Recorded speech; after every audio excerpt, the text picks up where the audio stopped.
Hello everyone, मैं हूं आपका दोस्त एजुकेटर मेंटर सांघी सर और आप सभी का स्वागत है मेरे चैनल पे। जैसा कि आप जानते हैं, हम इकोनॉमी करंट अफेयर्स कवर कर रहे हैं मंथ ऑन मंथ बेसिस पे, वीक ऑन वीक बेसिस पे। तो ये वीडियो है नवंबर के कंपाइलेशन का, जिसको मैं करंट अफेयर्स रिवीजन के नाम से आप लोगों को बता रहा हूं। तो ये करंट अफेयर्स कवरेज है, प्रॉपर कवरेज है ऑफ ऑल न्यूज पीसेस। जितने भी इकोनॉमी रिलेटेड न्यूज पीसेस हैं वो हम यहां पर कवर करेंगे। आप लोगों का बहुत अच्छा रिस्पांस मिला, उसके लिए तहे दिल से आप लोगों का धन्यवाद।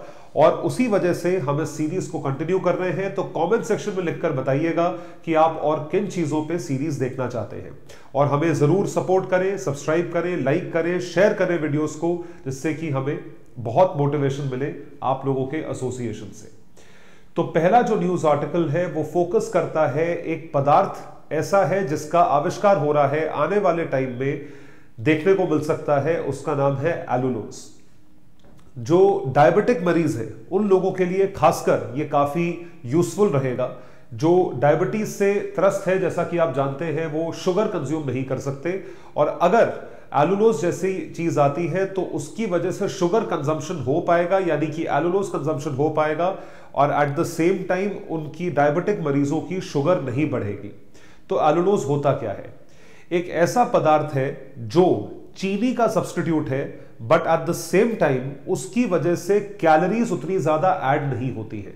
आई रिपीट, एक ऐसा पदार्थ है जिसका जो बेसिक ऑब्जेक्टिव है वो ये है कि वो शुगर जैसा टेस्ट दे, बट वो कैलोरीज आपके शरीर में ऐड नहीं करता है, यानी बहुत कम कैलोरीज ऐड करता है।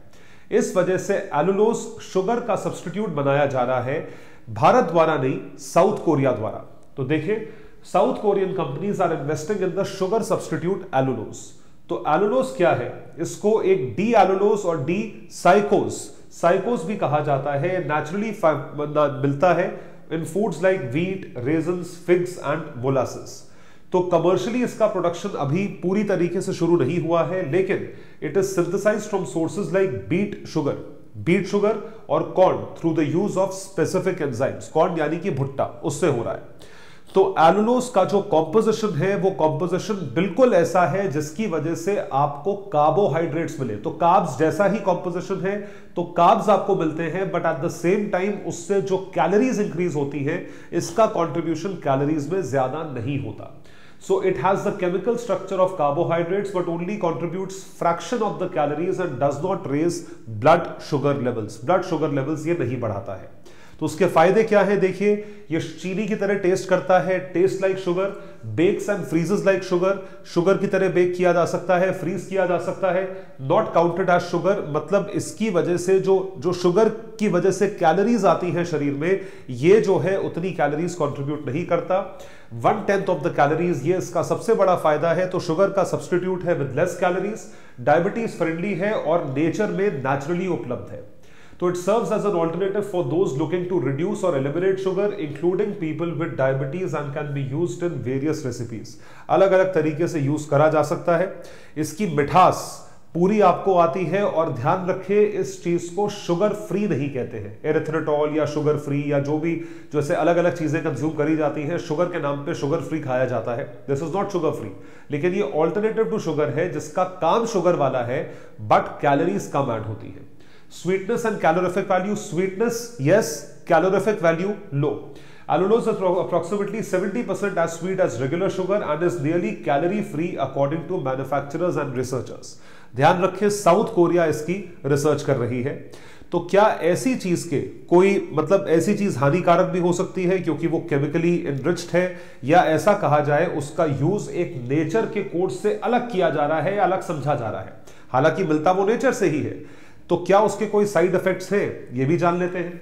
तो इसकी वजह से नोजिया, डायरिया और कुछ गैस्ट्रोइंटेस्टाइनल इश्यूज हो सकते हैं। अभी प्रूवन नहीं है। प्रूव होने में, देखिए, कोई भी रिसर्च होती है, प्रूव होने में कई साल लगते हैं। आपको इस चीज का, जैसे कोविड की वैक्सीन है, उसकी रिसर्च हुई, अब वो उसके साइड इफेक्ट्स अब दिखना शुरू हुए 3 साल 4 साल बाद। तो ऐसा नहीं है कि इसका इफेक्ट यहां पे होगा, लेकिन इसका पता चलेगा कुछ टाइम में। अभी बात हो रही है इसके रेगुलेटरी अप्रूवल की। जितने भी फूड एडमिनिस्ट्रेटर्स हैं दुनिया के, उनके द्वारा जब तक ये अप्रूव नहीं हुआ होगा, तब तक इसका यूज बैंड रहेगा या यूज नहीं हो सकता। तो यूएस की जो फूड एंड ड्रग एडमिनिस्ट्रेशन है, FDA, has approved allulose and it is also approved in several countries including Japan, Mexico, Singapore and South Korea. इन देशों में इसका रेगुलेटरी अप्रूवल अभी हुआ है, लेकिन मेजॉरिटी देशों में इसका अप्रूवल पेंडिंग है। मतलब इसकी कमर्शियल प्रोडक्शन ग्लोबल लेवल पे अभी तक नहीं शुरू हुई है। इनफैक्ट मैं आपको यह बताऊं कि इसकी ग्लोबल प्रोडक्शन जो है कमर्शियल लेवल पे शुरू होने में बहुत वक्त लगेगा, because other countries are waiting for test results of these developed countries, जैसे सिंगापुर हो गया, साउथ कोरिया हो गया, इनके टेस्ट रिजल्ट्स की वेट हो रही है। तो ये एलुलोज के बारे में था, इसके बारे में आप ध्यान रखेंगे। दूसरा न्यूज आर्टिकल बात करता है वीपो के बारे में। हम बात करते हैं भारत में बजट्स नहीं है या भारत में रिसर्चेस नहीं होती, भारत में इनोवेशन कम होता है। आपको मैं ये बता दूं कि भारत ने सबसे ज्यादा इंटेलेक्चुअल प्रॉपर्टी यानी कि सबसे ज्यादा पेटेंट्स के लिए फाइल करा है। और यह चीज भारत नहीं कह रहा है, ये ग्लोबल ऑर्गेनाइजेशन यानी कि अंतरराष्ट्रीय स्तर की जो संस्थाएं हैं और उनके द्वारा पब्लिश करी गई रिपोर्ट्स है, ये कहती है।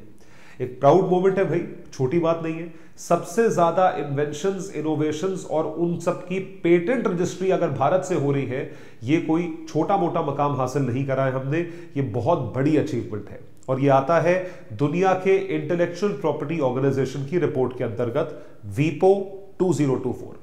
So India's patents and industrial design filings for IP rights doubled between 2018 and 2023। ये कितने हुए हैं ये आपको बताते हैं।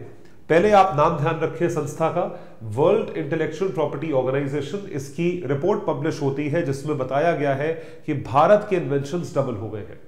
भारत जो है लीड कर रहा है in growth, in patent applications, इसमें ग्रो कर रहा है। जैसे आपको बताया 2023 में India lead the top 20 countries, जो टॉप 20 देश है उसमें भारत लीड कर रहा है 15.7% की ग्रोथ से। ये एक साल की ग्रोथ है, तो 6 साल में ग्रोथ कंपाउंड होकर 100% हो जाती है। Growth rate in patent filings marking the 5th consecutive year of double digit increase. ये बहुत बड़ी बात है। ग्लोबल पेटेंट रैंकिंग में India secured the 6th position globally with 64,000 patent applications with over half from resident applications, जो यही resided करते हैं भारत में। An unprecedented achievement for the country. ये बहुत बड़ा अचीवमेंट देखा गया है और इसमें जो ग्रोथ रेट है वो इंडिया का हाईएस्ट है। आपको मैं ये बता दूं इसी के साथ साथ कि भारत जो है वो दुनिया का फास्टेस्ट ग्रोइंग नेशन है, यानी कि भारत की अर्थव्यवस्था जिस रेट पे ग्रो कर रही है वो पूरी दुनिया में सबसे ज्यादा है और रहा है। 2-3 सालों को अगर बीच में छोड़ दिया जाए तो पिछले 20 साल में भारत फास्टेस्ट ग्रोइंग नेशन रहा है। और उसी चीज का रिजल्ट है कि आज अपॉर्चुनिटीज दी जा रही है, इन चीजों में भी भारत फास्टेस्ट ग्रोइंग नेशन है। तो significant rise in patent grants. Patent grants saw a substantial increase of 149% compared to 2022, reflecting India's rapidly advancing IP ecosystem, यानी कि intellectual property ecosystem. Industrial design में फाइलिंग्स देखिए आप, तो पेटेंट ग्रांट हुए इतने, उसके बाद इंडस्ट्रियल डिजाइन की फाइलिंग्स हुई जिसमें 36.4% में बढ़ोतरी देखी गई, driven by sectors such as textile, accessory, tools, machines, health, cosmetic. मतलब हर फील्ड में पेटेंट एप्लीकेशंस हुई हैं, इंडस्ट्रियल डिजाइन एप्लीकेशंस हुई हैं। मतलब देखिए आप ये समझ के चलिए, इंटेलेक्चुअल प्रॉपर्टी का मतलब होता है आपके इंटेलेक्ट यानी कि दिमाग से कुछ निकला हुआ वो आविष्कार होता है, इनोवेशन होता है, क्योंकि उस चीज का पेटेंट या इंडस्ट्रियल डिजाइन या इंटेलेक्चुअल प्रॉपर्टी जो कि आपके नाम पे रजिस्टर्ड हो, आपको तभी मिलेगी अगर आपने कुछ नई चीज करी है। जो ऑलरेडी हो चुकी है उसमें आपने क्या किया। तो इसका मतलब यह है कि भारत में जिस तरीके के इन्वेंशंस हो रहे हैं वो अनप्रेसिडेंटेड हैं, वो पहले पूरी दुनिया में नहीं देखे गए हैं। इस वजह से इतने सारे और इस संख्या में हो रहे हैं, हर फील्ड में देख सकते हैं आप, textile, accessory, tools, machines, health, cosmetics etcetera. तो लॉन्ग टर्म आईपी ग्रोथ 2018 से 28 जैसा कि आपको बताया है ये 100% ग्रोथ देखी गई है। और इसी में अगर हम ग्लोबल आईपी ट्रेंड से कंपेयर करें तो 3.55 मिलियन यानी 35 लाख के आसपास जो पेटेंट एप्लीकेशंस हुई हैं 2023 में, 2.7% rise from the previous year. ये पूरी दुनिया में 2.7% राइज है, जिसके मुकाबले भारत का जो राइज है वो 15.7% है, यानी ग्लोबल एवरेज से बहुत ज्यादा है, 7 गुना ज्यादा है। China, US, Japan, South Korea and India were major contributors with increasing residence filings reflecting a focus on the world. तो ये बहुत बड़ी अचीवमेंट है, आप इसके बारे में ध्यान रखेंगे। उसी के साथ साथ वीपो जो कि एक संस्था है इंटेलेक्चुअल प्रॉपर्टी में, देखती है जेन्युइन आईपीज प्रोवाइड हो रहे हैं नहीं हो रहे हैं, किस कंट्री में कितना आविष्कार हो रहा है, राइट। तो world's innovators creators ensuring that their ideas travel safely to the market and improve lives elsewhere, ये सब वीपो ट्रैक करता है और वीपो ही सारी कंट्रीज को रेट करता है। तो ये वीपो के बारे में था। उसके बाद आती है तीसरी न्यूज की बारी और ये काफी इंटरेस्टिंग न्यूज है। एक पोर्ट है रशिया में। रशिया कॉन्टिनेंट बहुत बड़ा है, इसको मैं आपको मैप के जरिए भी बताऊंगा। Russia is a very big continent. Extreme east में एक पोर्ट पड़ता है रशिया में जिसका नाम है व्लादिवोस्टॉक। मोदी जी भी यहां जाते हैं। मोदी जी मतलब नॉर्मली आप देखेंगे मोदी जी यहां पे कई बार गए हैं। The name of the port is Vladivostok port. ये देखिए ये नाम है। तो वो पोर्ट है और इस पोर्ट को एक्सेस किया जा सकता है भारत द्वारा थ्रू साउथ चाइना सी, ईस्ट चाइना सी और फिर जापान से होते हुए आप व्लादिवोस्टॉक तक जाएंगे। तो इसका मैं आपको मैप जो है रूट दिखाता हूं। ये आप मैप देख सकते हैं। ये भारत है, ये नीचे जो है ये भारत है, दिस इज इंडिया। ये चेन्नई पोर्ट है, this is the Chennai port, alright. अब यहां से आप वाया सिंगापुर मलाका स्ट्रेट होते हुए पहले साउथ चाइना सी, फिर ईस्ट चाइना सी, फिर इस गल्फ से होते हुए आप यहां रशिया पहुंचेंगे व्लादिवोस्टॉक पोर्ट। ये पूरा का पूरा रोड जो है ये डेवलप किया जा रहा है, कॉरिडोर, रोड नहीं कॉरिडोर डेवलप किया जा रहा है। इसको मैरिटाइम कॉरिडोर का नाम दिया गया है। मैरिटाइम मतलब सी के थ्रू जो है आप ट्रांसपोर्ट कर रहे हैं। तो Chennai Vladivostok eastern maritime corridor has become operational and is carrying oil, food and machines. तो ये चीज हमारे लिए बहुत अच्छी है क्योंकि भारत के एक्सपोर्ट्स बढ़ते हैं इसके थ्रू, और ये एक्सपोर्ट्स बढ़ना इतना जरूरी है हमारे करंट अकाउंट डेफिसिट और ट्रेड डेफिसिट को कम करने के लिए। तो डिप्टी मिनिस्टर जो वहां के मंत्री हैं रशिया के, जिनका नाम है Anatoly बोब्राकोव, asserted the paramount importance of developing the Vladivostok Chennai route for India with potential to slash cargo transit by 40%, which emerges as a secure alternative to existing routes. तो अब कार्गो ट्रांजिट जो उसका time है 40% से कम होता है, उसकी वजह से ये कॉरिडोर जो है डेवलप किया गया है। तो बोला यह जा रहा है development of Chennai Vladivostok route is a priority for India. Deputy minister जो है उनका यह कहना है। Of far east and Arctic Anatoly Bobrakov told media following Indo Russian workshop. और ये बहुत अच्छा जो है एक इनिशिएटिव है अपने एक्सपोर्ट्स को बूस्ट करने का, और उसी टाइम पे कम टाइम में आपका एक्सपोर्ट जो है होना चाहिए। देखिए टाइम कम लगता है तो आप ये समझ के चलिए आप उतने ही टाइम में और ज्यादा ट्रेड कर सकते हैं। अगर मान लीजिए पूरे साल में 12 ट्रिप्स होती है तो अब 24 ट्रिप्स हो पाएंगी अगर टाइम जो है 40% या 50% से रिड्यूस हो जाए। तो ये जो ईस्टर्न मैरिटाइम कॉरिडोर है, ईएमसी ईस्टर्न मैरिटाइम कॉरिडोर, अगर ये होगा तो क्या भारत का रूस के साथ व्यापार बढ़ेगा, ट्रेड बढ़ेगा? बिल्कुल बढ़ेगा, क्योंकि it reduces cargo transit time between India and Russia by up to 16 days. तो 16 दिन से कम होता है। रूट कट से travel distance by up to 40% से कम होगा तो आप और ज्यादा डिस्टेंस ट्रैवल कर पाओगे, या उतने ही टाइम में आप डबल डिस्टेंस ट्रैवल कर पाओगे, which is a notable improvement in transportation efficiency. Comparison with current sea route from Mumbai to Saint Petersburg, जो बॉम्बे से सेंट पीटर्सबर्ग तक का रूट है, ये वाला जो रूट है इसको ध्यान रखें, ये रूट होते हुए जाता है, या तो ये रोड के थ्रू रास्ता जा सकता है या ये सुएज कैनाल के थ्रू जा सकता है, via the western sea route and the Suez canal, जो कि अफ्रीका को कनेक्ट करता है या मेडिटेरेनियन सी से होते हुए जाता है। ये 16,000 किलोमीटर का रास्ता है। A large container ship from India takes 40 days to reach Russia's far east via Europe. तो इस चीज के थ्रू ये जाता है। अब ईएमसी जो है it passes to key maritime region such as Sea of Japan, East China Sea, South China Sea, Malacca Strait, Andaman Sea and the Bay of Bengal. तो ये जो रूट है ये 40% से टाइम कम लेता है। It offers several port options. Obviously अगर आप और किसी कंट्री में डॉक करना चाहते हैं, पूरे मतलब देखिए मलाका स्ट्रेट से अगर आप होते हुए जाओगे तो आप कहां कहां डॉक कर सकते हो, ये तो बेसिक सी चीज है। आप यहां पे सिंगापुर में डॉक कर सकते हो, इसके ऊपर मलेशिया आता है, यहां कर सकते हो, ये पूरा ये कंबोडिया है, यहां पे वियतनाम पड़ता है, यहां कर सकते हो, चाइना में कर सकते हो, जापान में कर सकते हो और व्लादिवोस्टॉक में कर सकते हो। ये सारी जगह जो है ये पोर्ट रिलेटेड सिटीज है जो कि आपको ये सब सुविधा प्रोवाइड करेगी। तो ये एक बहुत बड़ा अचीवमेंट है with respect to what we will be able to get, कि हमें क्या मिलेगा। ठीक है जी।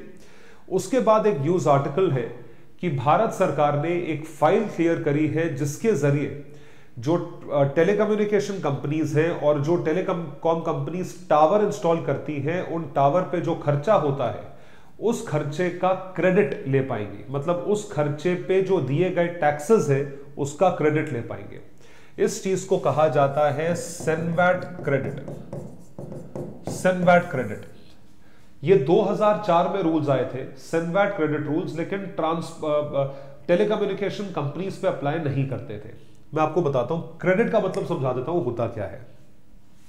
मान लीजिए एक मैन्युफैक्चरर है, उसने गुड्स को मैन्युफैक्चर करा, manufacturer has manufactured goods.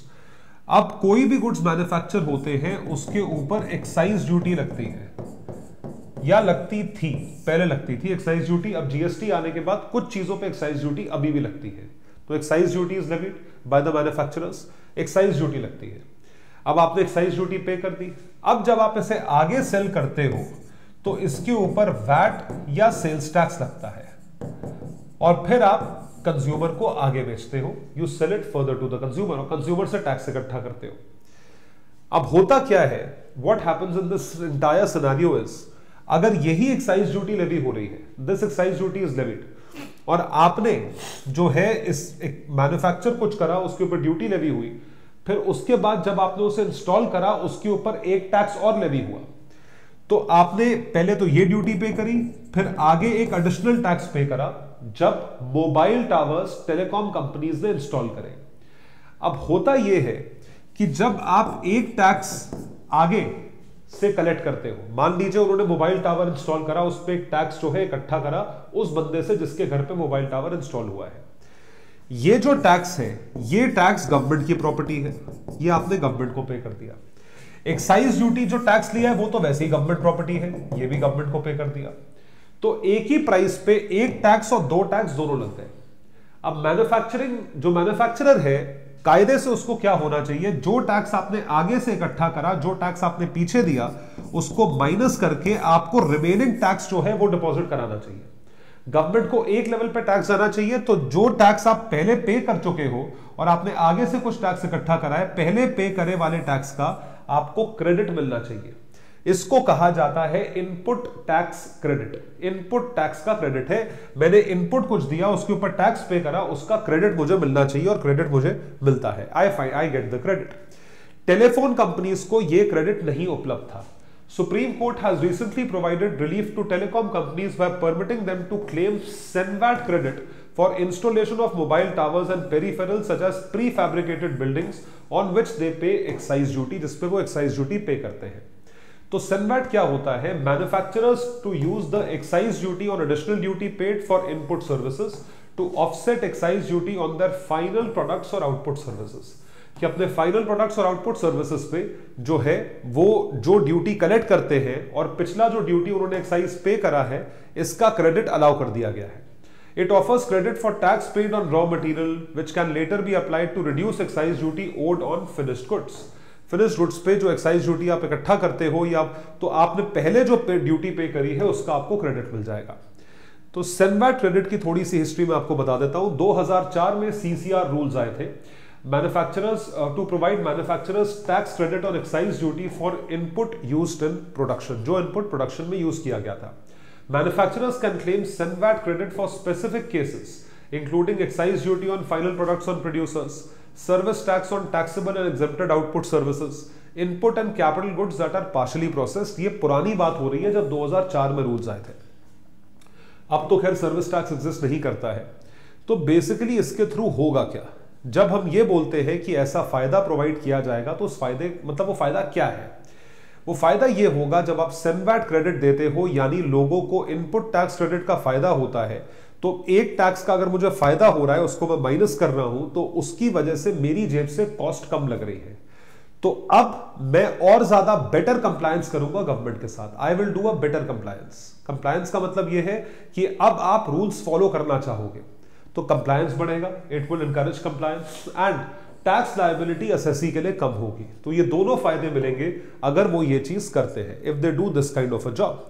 So this is something that you have to remember. फिर बारी है इंडिया एम्प्लॉयमेंट रिपोर्ट 2024 की।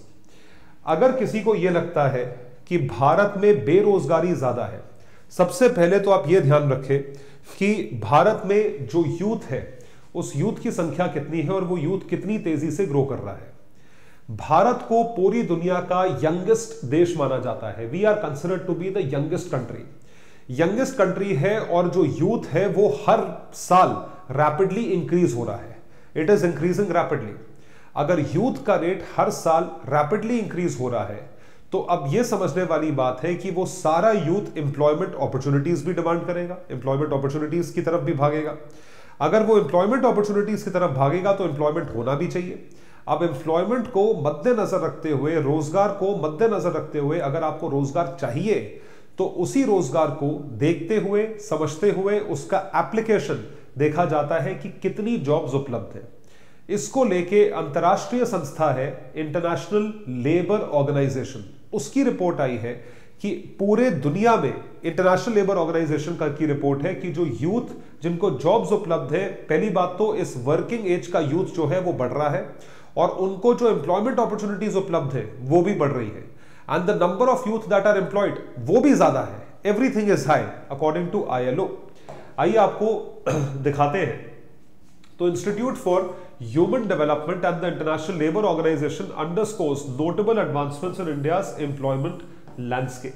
तो ये भारत की बात हो रही है, उससे पहले जो है इंडिया की बात करते हैं। Global youth unemployment rates in 2021 global youth unemployment rate stood at 15.6% और ये ILO की रिपोर्ट कहती है 15.6% था।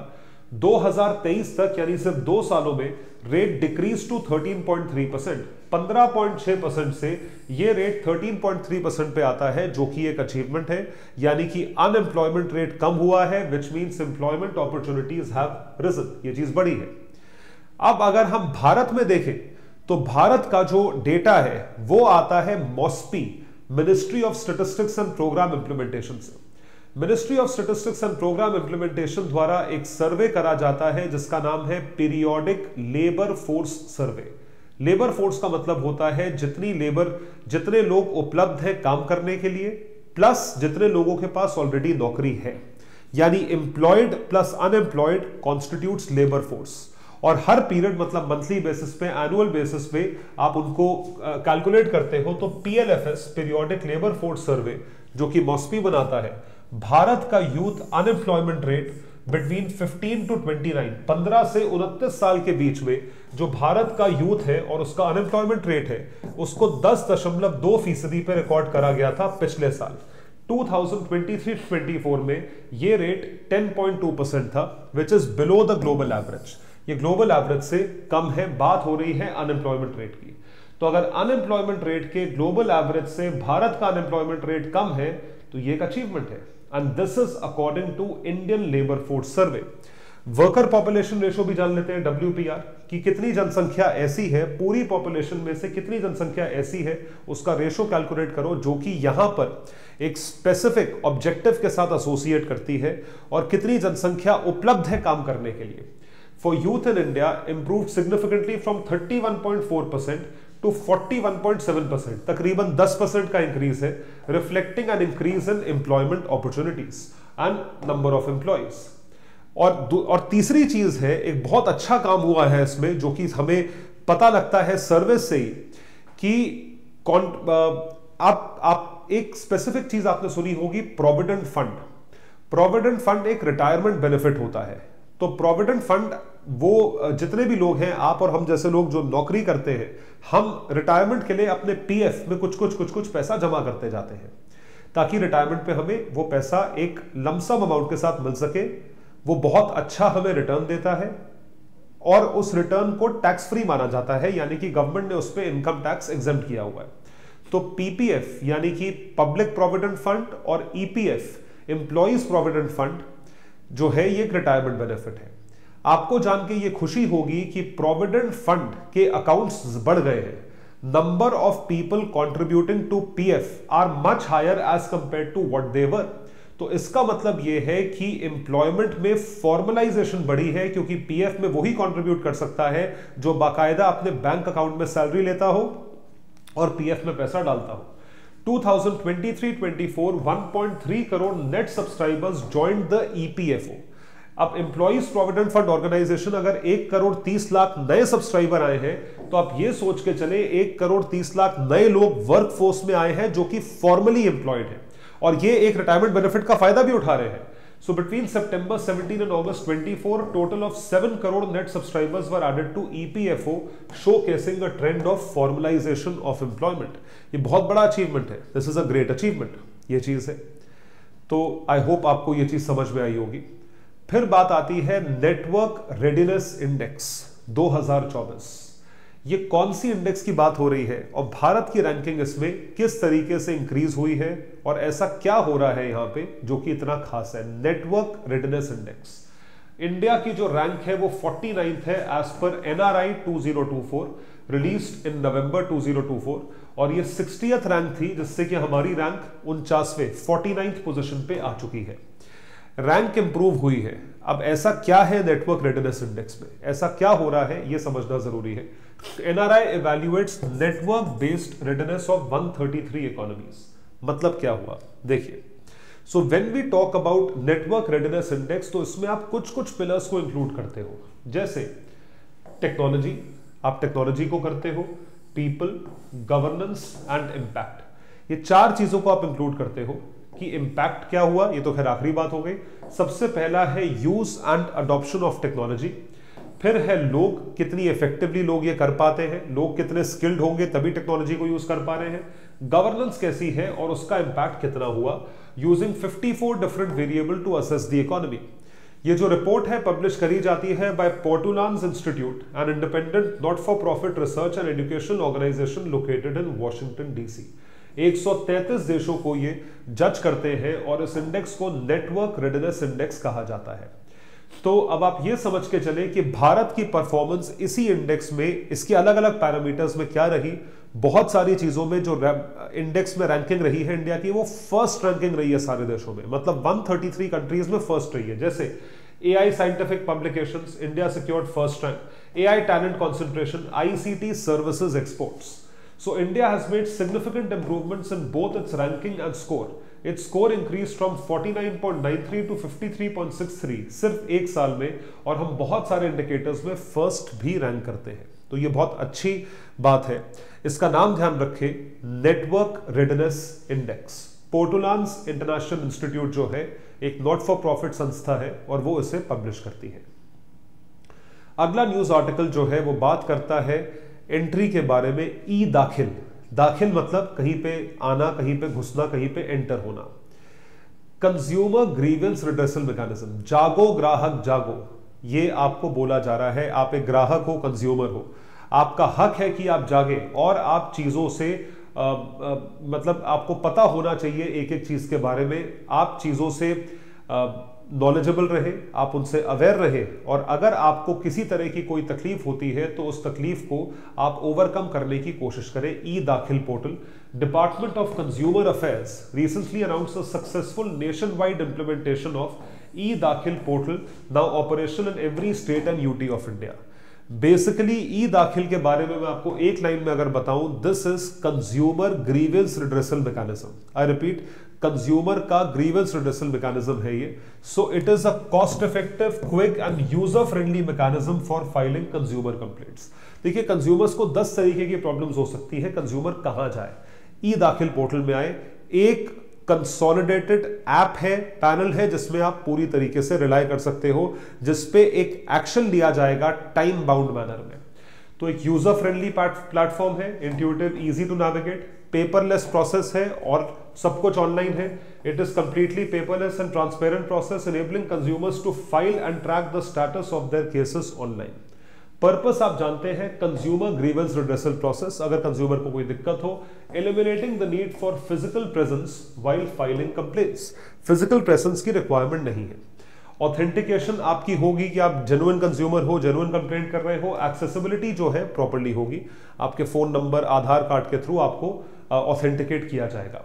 ई Daakhil is accessible to consumers across all parts of India. हर राज्य में, हर यूटी में इस चीज का इंप्लीमेंटेशन हो चुका है। नाम ध्यान रखें, ई दाखिल पोर्टल। फिर आता है national mission on natural farming. अब देखिए, चाहे इसे ऑर्गेनिक फार्मिंग बोल लीजिए, आज से कुछ साल पहले तक ऑर्गेनिक फार्मिंग कहा जाता था, आज नेचुरल फार्मिंग बोल लीजिए, इस पे एक नया मिशन लॉन्च किया गया है। बेसिकली नेचुरल फार्मिंग मतलब ये है केमिकल फ्री फार्मिंग। ये इंपॉर्टेंट है GS3 एग्रीकल्चर के लिए। तो यूनियन कैबिनेट ने अप्रूव करा है launching of national mission on natural farming as a standalone centrally sponsored scheme, जो कि ministry of agriculture and farmers welfare द्वारा इंप्लीमेंट करी जाएगी। तो ये क्या है? It aims to encourage chemical free natural farming rooted in traditional knowledge, जैसे पुराने जमाने में फार्मिंग हुआ करती थी, through integrated and diversified crop systems. आप नए क्रॉप सिस्टम्स को अडॉप्ट कर रहे हो, एक ट्रेडिशनल नॉलेज को अप्लाई करके, और केमिकल फ्री फार्मिंग करने की कोशिश कर रहे हो।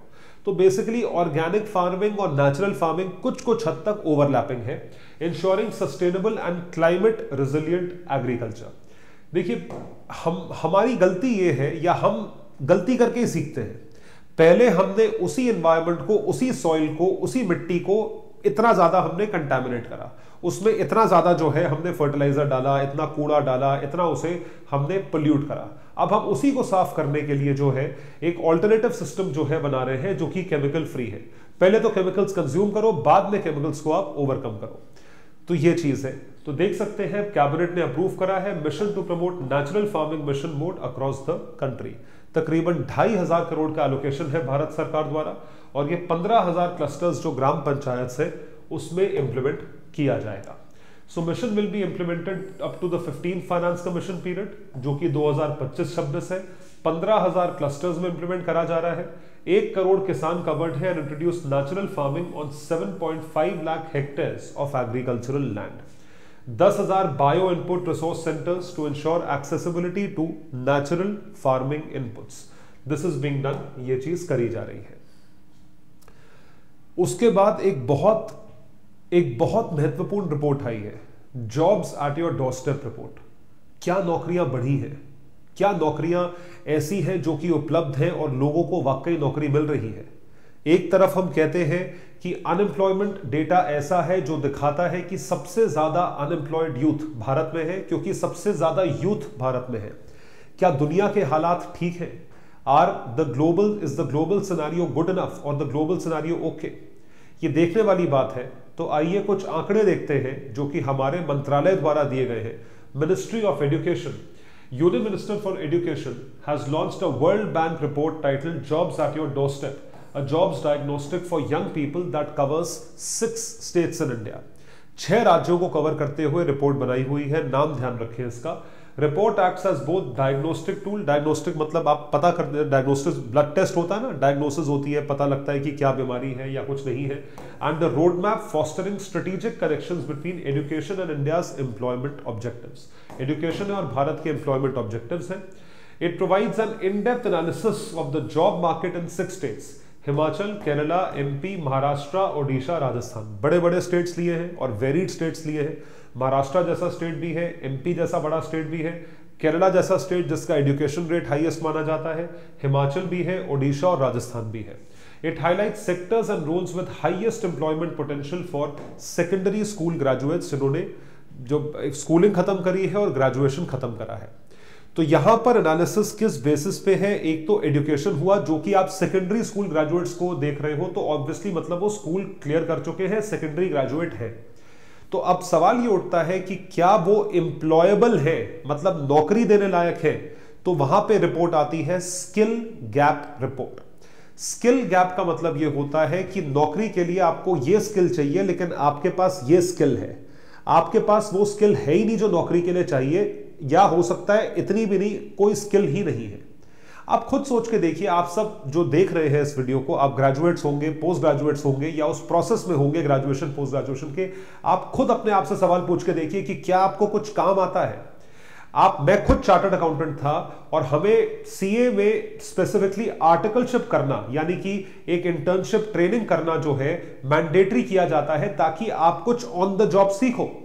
और उस वजह से हमें CA की चीजें आती थी, अकाउंटिंग ऑडिटिंग आती थी। अगर मैं नहीं करता ट्रेनिंग, सिर्फ किताबें पढ़ के डिग्री ले लेता, तो मुझे कुछ नहीं आता होता। सिमिलरली 99% ग्रेजुएट्स को कुछ नहीं आता है। इंजीनियर्स जितने हैं अपने आप से पूछ के देखें, अगर आपने इलेक्ट्रिकल इंजीनियरिंग करी है, क्या आप इलेक्ट्रॉनिक्स का कोई काम इलेक्ट्रिकल का कोई काम कर सकते हैं? अगर आप कंप्यूटर इंजीनियर हैं, आप कंप्यूटर को रिपेयर कर सकते हैं, हार्डवेयर को या सॉफ्टवेयर को, जिस भी चीज में आपकी स्पेशलाइजेशन है। अगर आप नहीं ये काम कर सकते तो फिर आपकी पढ़ाई का क्या फायदा है? इसका मतलब स्किल में गैप है। यह सवाल आपको अपने आप से पूछना पड़ेगा। मेरे कहने या किसी और के कहने से यह चीज नहीं समझ में आ सकती।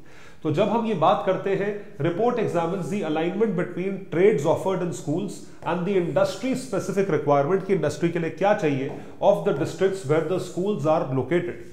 Skill based education emphasizes embedding skill based learning from class 9 to class 12, adopting a grassroots approach to prepare students for varied career opportunities.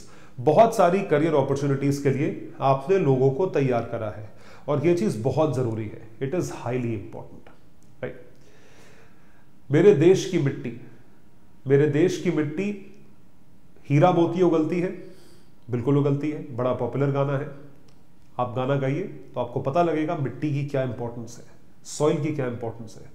उगले हीरे मोती, मेरे देश की मिट्टी उगले हीरे मोती। हीरे मोती क्यों? क्योंकि उस टाइम पे first 5 year plan, second 5 year plan जब आया था तो हमारे लिए हीरा मोती क्या था? अनाज था, गेहूं, चावल, दाल। इस चीज की शॉर्टेज थी, भारत में उपलब्ध नहीं था। तो इस चीज को उगाने के लिए जो है हमारा सारा फोकस था।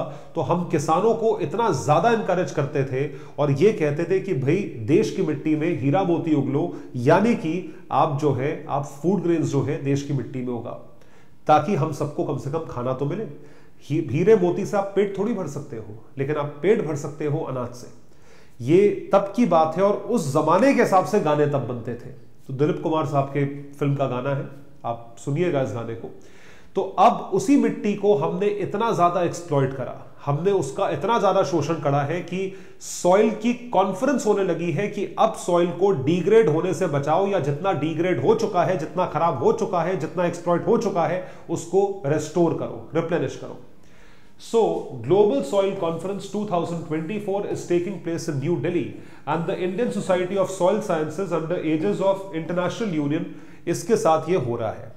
तो अंतरराष्ट्रीय स्तर पे जो सॉइल साइंस इंस्टीट्यूशन है प्लस भारत का जो एग्रीकल्चरल रिसर्च इंस्टीट्यूट है ICAR, international council for agricultural research and national academy of agricultural sciences, इन्होंने मिलकर ये जो है स्टडी करी है।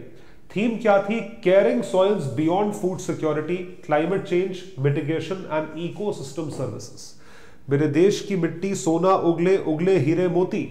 बात बिल्कुल सही है। आप जब तक अनाज नहीं होगा और अनाज को हम इतनी इज्जत नहीं देंगे जितनी हम सोने को, हीरे मोती को देते हैं, तब तक हम कैसे वो हमारा पेट भरेगा। और ऐसा कहा जाता है कि जब तक आप खाने की इज्जत नहीं करोगे तब तक खाना आपकी इज्जत नहीं करेगा। और हमारे बड़े हमेशा हमें सिखाते हैं कि बेटा खाना वेस्ट मत किया करो। और खाना एक ऐसी चीज है जो कि उगता है मिट्टी पे, तो सोर्स क्या है? मिट्टी, सॉइल, और उसी को हम शोषण में डुबा देते हैं। तो कॉन्फ्रेंस करी जा रही है कि उसको रिप्लेनिश करो। बताइए क्या जमाना है? पहले उस चीज को खराब करो, फिर उसको ठीक करने के लिए लाखों करोड़ों रुपए खर्च करो। So, empowering farmers, the conference seeks to provide farmers with education, support and modern scientific tools aimed at enhancing the sustainability of agricultural practices. Agricultural practices sustainable होनी चाहिए। यूथ और महिलाओं का जो रोल है, encouraging young people and women researchers to take the lead in innovating solutions to soil related challenges. और उसके साथ global partnerships है। Event promotes collaboration among scientists, policy makers, NGOs and other stakeholders, ताकि गोल एक ऐसा बने जिसकी वजह से आप सोल्यूशन को निकाल पाओ। तो सॉइल एक ग्लोबल कंसर्न है और जो एग्रीकल्चर डिपेंडेंट देश है उसमें और बड़ा कंसर्न होगा। कंसर्न क्या है? Soil erosion and soil degradation. ये मेजर ग्लोबल चैलेंज है that threaten sustainable development. It also emphasise that critical importance of soil health for the well being of humans, animals and plants. तो ये चीज है। उसके साथ है लैंड मैनेजमेंट। लैंड के ऊपर सॉइल होता है। Addressing the global need for sustainable agriculture practices is a key focus. This includes restoring soil health and promoting international collaboration to share innovation and implement scalable solutions for soil conservation. Soil conservation के लिए scalable solution जो है implement होना चाहिए। तो आपको land manage करना है और सॉइल को डिग्रेड होने से बचाना है।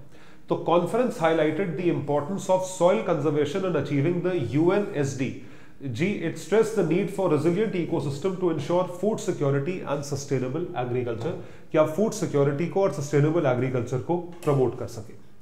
तो आपने ये वीडियो एंड तक देखा है और आपका बहुत बहुत शुक्रिया। ये चीज आपको बहुत ज्यादा यूजफुल रहेगी जो आप किसी भी एग्जामिनेशन के लिए अपेयर करें, प्लस जनरली भी आप करंट अफेयर्स से अब्रेस्ट रहना चाहते हैं, तब भी आप इस चैनल को जरूर सब्सक्राइब करें और चैनल के सब्सक्रिप्शन के साथ साथ लाइक करें, शेयर करें, हमें सपोर्ट करें। आपका एक लाइक, एक शेयर हमारा मोटिवेशन बढ़ा देता है। कमेंट सेक्शन में जरूर लिखकर बताइएगा कि आपको वीडियो कैसा लगा। Thank you so much everyone, bye, take care and all the best.